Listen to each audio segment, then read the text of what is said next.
ত্রয়োদশ জাতীয় সংসদ নির্বাচন এবং গণভোট 2026 খুব শান্তিপূর্ণভাবে অপেক্ষাকৃত শান্তিপূর্ণভাবে অনুষ্ঠিত হয়েছে। কোনো বড় ধরনের কোনো বিপত্তি ছাড়াই অনুষ্ঠিত হয়েছে। দেশবাসী, ভোটারগণ, যারা ভোট প্রার্থী ছিলেন, তাদের সহকর্মীগণ, আমাদের বিভিন্ন আইন প্রয়োগকারী সংস্থার সহকর্মীগণ, জেলা প্রশাসন, পুলিশ এবং বিচার বিভাগের সদস্যগণ, এরা সকলেই নিরলস পরিশ্রম করেছেন। খুব ভালো নির্বাচন অনুষ্ঠিত হয়েছে, আপনারা সকলে জানেন, এবং এটা চারিদিকে খুব প্রশংসিত হয়েছে। এই কৃতিত্ব আমাদের দেশবাসীর সবার। সরকার খুবই আনন্দিত এবং সকলকে অভিনন্দন জানিয়েছেন। আপনারা সকল পর্যায়ে এটা জানতে পেরেছেন। এখন যেটা প্রক্রিয়ার বিষয়, সেটি হলো গেজেট নোটিফাইড হয়েছে, গেজেট নোটিফিকেশন হয়ে গেছে। আপনারা জানেন জাতীয় সংসদে 297টা আসনের যারা নির্বাচিত হয়েছেন তাদের নাম প্রকাশিত হয়েছে। আইন অনুযায়ী 3 দিন সময়ের মধ্যে তাদের শপথ গ্রহণ হয় সংসদ সদস্য হিসেবে। সেটি এই 3 দিন সময় আগামীকাল থেকে শুরু করে পরশু আজকে 14, 15, 16 বা 17 পর্যন্ত আমরা ধরতে পারি, কারণ কর্মদিবস আগামীকাল থেকে। এই 17 তারিখের মধ্যে তাদের শপথ গ্রহণ হবে। এই শপথ গ্রহণের পরে বিভিন্ন এই নির্বাচনে অংশগ্রহণকারী দল তাদের নিজস্ব সংসদ সদস্যদের নেতা নির্বাচন করবেন এবং এই যিনি সংখ্যাগরিষ্ঠ সদস্যদের নেতা হিসেবে যিনি নির্বাচিত হবেন তিনি মহামান্য রাষ্ট্রপতির কাছে তার তখন এই ঘটনাটি জানিয়ে দেবেন যে তিনি সংখ্যাগরিষ্ঠ সদস্যের আস্থাভাজন। মহামান্য রাষ্ট্রপতি তখন তাকে নিয়ম অনুযায়ী প্রধানমন্ত্রী পদে নিয়োগের জন্য অফার করবেন বা নিয়োগ দান করবেন। এরপরে একটা সুবিধাজনক সময় নির্ধারণ করে সেই সময় শপথ গ্রহণ অনুষ্ঠিত হবে। আমরা আশা করছি এটা আগামী 3 দিন বা ম্যাক্সিমাম 4 দিনের মধ্যে এটা সব হয়ে যাবে আশা করছি।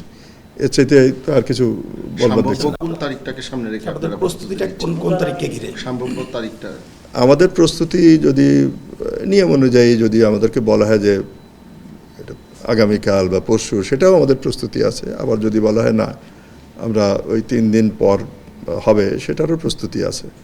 এইটা যতক্ষণ জানা না যাবে ততক্ষণ তো আমরা বলতে পারবো না আমাদের প্রস্তুতি কোন দিনের জন্য। স্যার, এই সিদ্ধান্ত কি হয়েছে স্যার? কে শপথ পড়বেন? যেহেতু স্পিকার নাই, ডেপুটি স্পিকার নাই, সদস্যদের শপথ এইটা হ্যান্ডেল করেন সংসদ সচিবালয়।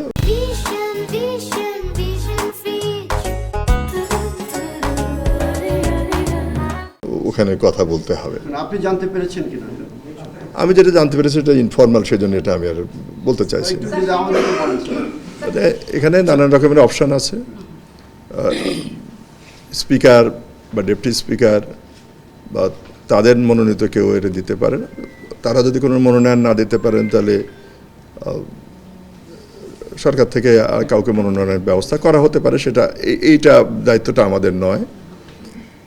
সেক্ষেত্রে প্রধান বিচারপতি অথবা প্রধান নির্বাচন কমিশনার তিনিও এই শপথ গ্রহণ অনুষ্ঠান পরিচালনা করতে পারে বা শপথ পাঠ করাতে পারেন।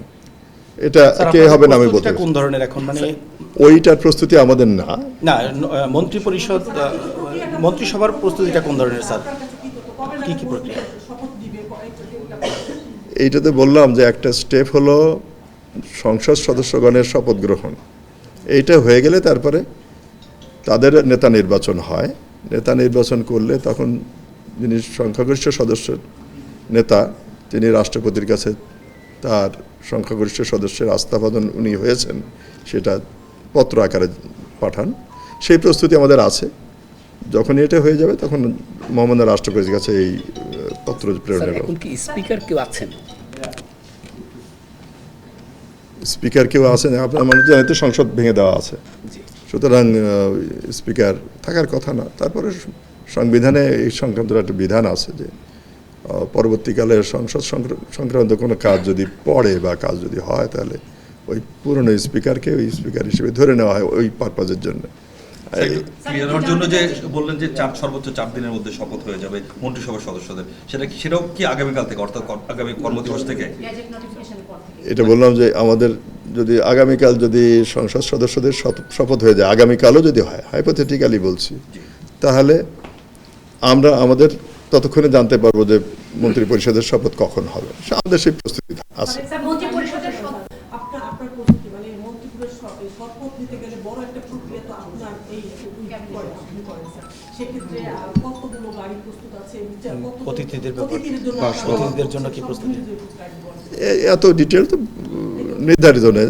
মন্ত্রী সভার সদস্য কতজন হবেন সেটার উপর নির্ভর করে। এটা তো যিনি সংসদ নেতা, যিনি প্রধানমন্ত্রী হবেন, এটা তার নিজস্ব ডিসক্রিপশন।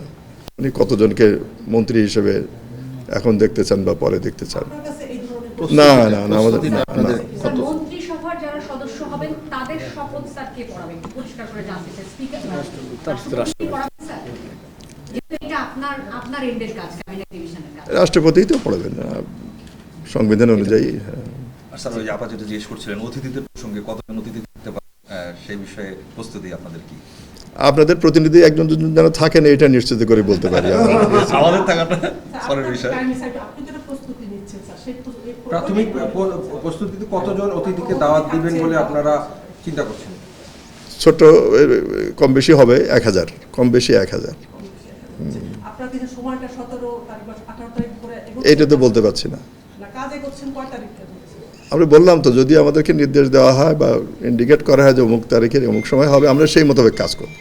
সেটা ইভেন কালকে হলেও কালকে কাজ করতে হবে, 2 দিন পরে হলে 2 দিন পরের জন্য আমাদের কাজ করতে, আমরা জানার পরে সেটা বলতে পারি, তার আগে কোনো। ওই দিনটা কি 18 তারিখের মধ্যে শেষ হবে বলে আপনার কাছে? আমাদের সেটা অনুমান করছি যে এটা শেষ হবে ইনশাআল্লাহ। 18 তারিখের মধ্যে শেষ হবে। কারণ রোজা তো তারপর। হ্যাঁ হ্যাঁ, আপনারা ঠিকই ধরেছেন, ঠিক আছে।